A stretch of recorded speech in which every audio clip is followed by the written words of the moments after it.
Assalamualaikum warahmatullahi wabarakatuh.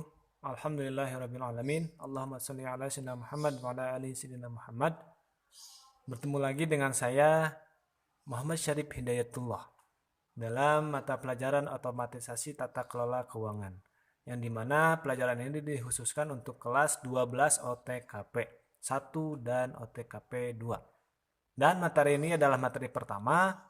Mungkin langsung saja kita langsung ke pembahasan karena tidak perlu perkenalan ya. Mungkin kita sudah saling mengenal satu sama lain. Oh iya, pembelajaran untuk sekarang itu berbasis daring dulu sementara. Insya Allah untuk kedepannya kita menunggu hasil, menunggu pemberitahuan lagi. Kita sebenarnya pembelajarannya itu sering bertatap muka dari awal, dan untuk sekarang ini untuk sementara kita pembelajarannya secara daring. Jadi mohon bersabar, terus berdoa semoga untuk pandemi ini selalu cepat beres dan terselesaikan dengan baik. Oke, langsung saja ke pembahasan yang pertama tentang pengertian kas. Lalu yang kedua karakteristik kas, dan yang ketiga pengendalian kas. Jadi cuma 3 poin ini saja yang akan kita paparkan hari ini. Oke, yang pertama, apa itu kas? Ada yang tahu itu kas seperti apa? Ada yang mengatakan bahwa kas itu adalah uang, kas itu adalah duit, kas itu adalah pulus. Itu semua sama saja, intermezzo. Kas itu mungkin kalian mengenalnya lebih kepada uang ya, uang yang disimpan. Yuk kita cari tahu apa itu kas. Nah, di situ ada berbentuk uang karena memang kas itu merupakan harta yang paling cepat berubah. Karena hampir semua transaksi di masyarakat selalu berkaitan dengan uang atau kas. Kas itu hanya sebutan dan bentuknya itu adalah uang. Kas dalam hal perusahaan ataupun administrasi itu biasanya dibilangnya kas. Tapi dengan kata lain bentuknya itu adalah uang. Nah, di sini ada pengertian kas menurut Zaki Baridwan. Kas yaitu suatu jenis benda yang dapat dipakai sebagai alat pembayaran untuk memperoleh barang maupun jasa yang diperlukan. Jadi sistemnya, kas itu memang bentuknya uang, tapi kas itu adalah sistemnya. Sistem pengendalian keuangan di sebuah instansi maupun perusahaan. Menurut Zaki Baridwan, kas merupakan suatu alat pertukaran dan juga digunakan sebagai ukuran dalam akuntansi.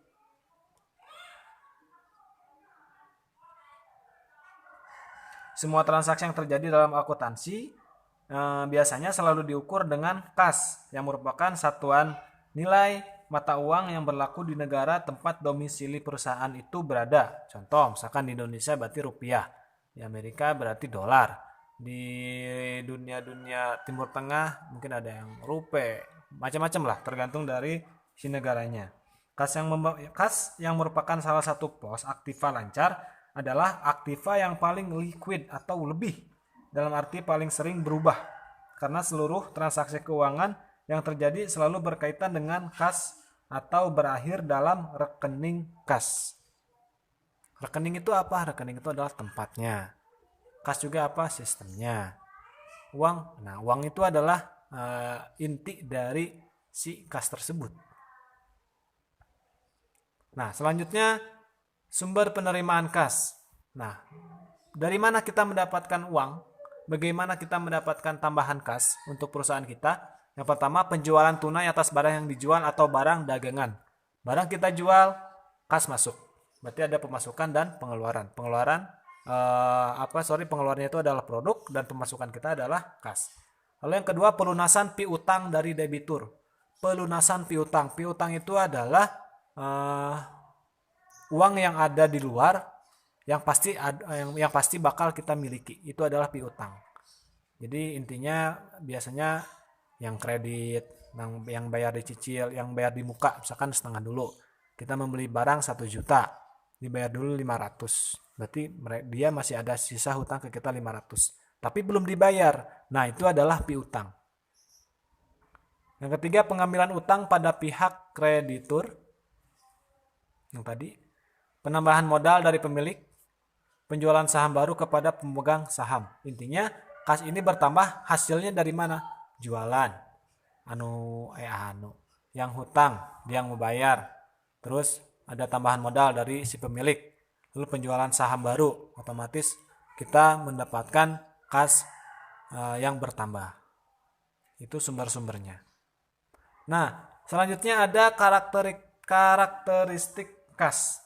Yang termasuk dalam kas menurut pengertian akuntansi adalah alat pertukaran yang dapat diterima untuk pelunasan utang dan dapat diterima sebagai suatu setoran ke bank dengan jumlah sebesar nominalnya.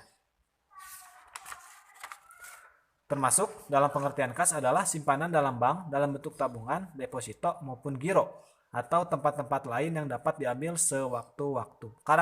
Karakteristik kas itu adalah disimpan dimanapun, bentuknya apapun, asalkan itu bisa dipakai untuk alat pertukaran maupun pelunasan. Nah, itu adalah karakteristik kasnya. Contoh, uang kertas, uang logam, cek. Kita bisa mengambil uang dengan cek. Lalu rekening tabungan, simpanan giro, wesel bank, kas kecil, uang kembalian. Nah, itu pokoknya semuanya itu adalah karakter seorang kas, bukan seorang, sebuah kas, sebuah uang yang bisa dicairkan dalam bentuk, ada yang bentuk cek, rekening, simpanan giro, wesel, atau kas kecil. Yang intinya uang itu akan diterima oleh kita bagaimanapun caranya. Nah, di sini juga ada pengendalian kas. Kenapa kas harus dikendalikan? Karena yang pertama, uang kas dapat berpindah tangan dengan mudah. Intinya berpindah tangan itu disalahgunakan oleh beberapa pihak gitu. Pengendalian kas itu harus dikendalikan. Maksudnya dikendalikan itu harus adanya sistem, adanya prosedur supaya kas itu tidak berkurang tanpa alasan. Meskipun berkurang dengan alasan itu lebih baik daripada berkurang tanpa alasan. Lalu yang kedua, tidak ada identifikasi pemilik. Nah, ini balik lagi tadi, tidak ada identifikasi pemilik. Ini uang punya siapa? Ini kas punya siapa? Nah, nanti tidak ada kata-kata seperti itu. Untuk pengendalian kas itu harus jelas. Ini kas untuk apa? Ini kas dari mana? Ini kas untuk siapa? Dan ini dikembalikannya kapan? Oleh siapa? Dan di mana? Itu harus jelas. Lalu yang ketiga, kas adalah aktiva yang paling mungkin untuk diselewengkan dan disalahgunakan oleh karyawan. Intinya korupsi. Jadi kas harus dikendalikan dengan prosedur ataupun sistemnya. Yang terakhir, banyak transaksi yang secara langsung maupun tidak langsung mempengaruhi penerimaan dan pengeluaran kas. Nah, ini maksudnya adalah tidak adanya laporan. Uang berkurang tapi laporan tidak ada. Meskipun itu untuk keperluan kantor. Karena secara tidak langsung mempengaruhi penerimaan dan pengeluaran kas. Penerimaan kas kok segini hari ini, tapi pengeluarannya kok segini. Jadi berbanding terbalik di laporannya. Karena laporan itu harus seimbang antara kredit dan debit. Oke, mungkin itu saja pembahasan hari ini.